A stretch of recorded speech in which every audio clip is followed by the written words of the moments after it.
Assalamualaikum warahmatullahi wabarakatuh. Waalaikumsalam warahmatullahi wabarakatuh. Alhamdulillah alladzi 'allama bil qalam 'allamal insana ma lam ya'lam. Asyhadu an la ilaha illallah wahdahu la syarikalah al malikul alam wa asyhadu anna muhammadan abduhu wa rasuluh la nabiyya ba'da wa khairul anam. Allahumma shalli wa sallim wa barik ala abdika wa rasulika Muhammadin wa ala alihi wa sahbihi ajmain. Amma ba'd. Anak-anak yang dirahmati oleh Allah, sungguh kita ini diciptakan oleh Allah sebagai makhluk yang beruntung, karena derajat kita ini adalah pemikul amanah kehidupan. Mengapa? Karena amanah kehidupan ini pernah ditawarkan oleh Allah kepada makhluk yang lain, tetapi semuanya menolak karena merasa tidak mampu dan khawatir berkhianat. Di dalam Al-Quran Allah berfirman,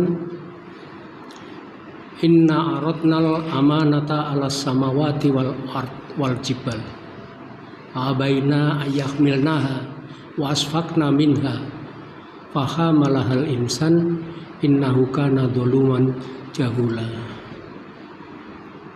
Sesungguhnya amanat kehidupan ini pernah kutawarkan kepada langit, bumi, dan gunung, tetapi mereka merasa tidak mampu atau tidak sanggup dan khawatir mengkhianati amanat itu. Akan tetapi amanat itu disanggupi oleh manusia. Sesungguhnya manusia itu tidak panjang pikir dan menyiksa diri.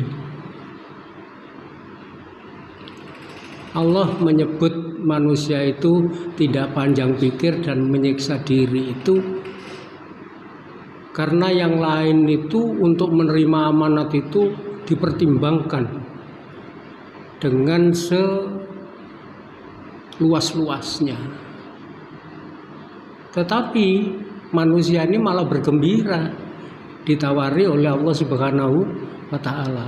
Padahal amanat ini sangat berat.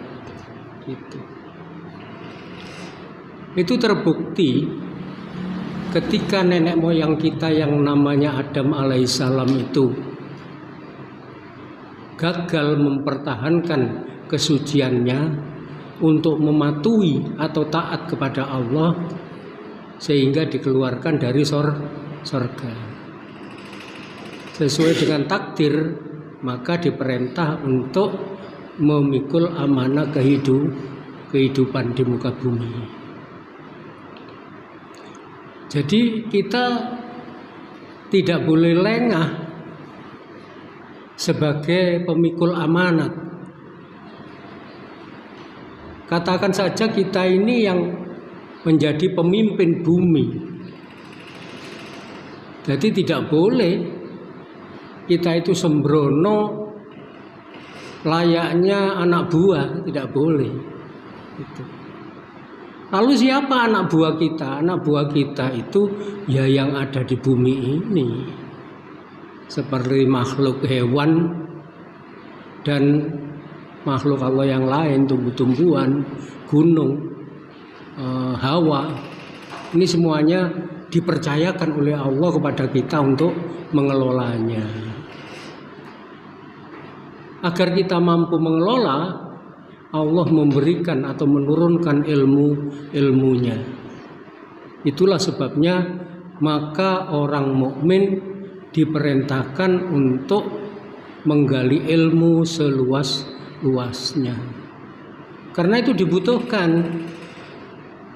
Kalau bumi ini dikuasai oleh orang-orang yang tidak beriman, maka bumi ini akan dikelola menurut hawa nafsunya.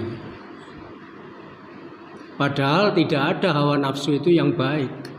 Hawa nafsu itu hakikatnya adalah mengajak kepada keburukan. Sehingga karena sifat buruknya yang namanya serakah, akhirnya lingkungan dirusak. Itu. Oleh karena itu selaku pemimpin kita harus hati-hati. Dan kita ini memang untuk kembali ke surga itu diseleksi. Siapa yang pantas kembali surga dan siapa yang tidak diperkenankan kembali ke surga. Yang diperkenankan adalah mereka yang mentaati Allah dan orang-orang yang diakui mempunyai ketaatan yang cukup untuk kembali ke surga. Sedangkan manusia-manusia yang berbuat buruk, yang kesehariannya merusak, mengikuti kehendak hawa nafsunya, keinginan-keinginan buruknya, maka dia akan dilemparkan ke neraka.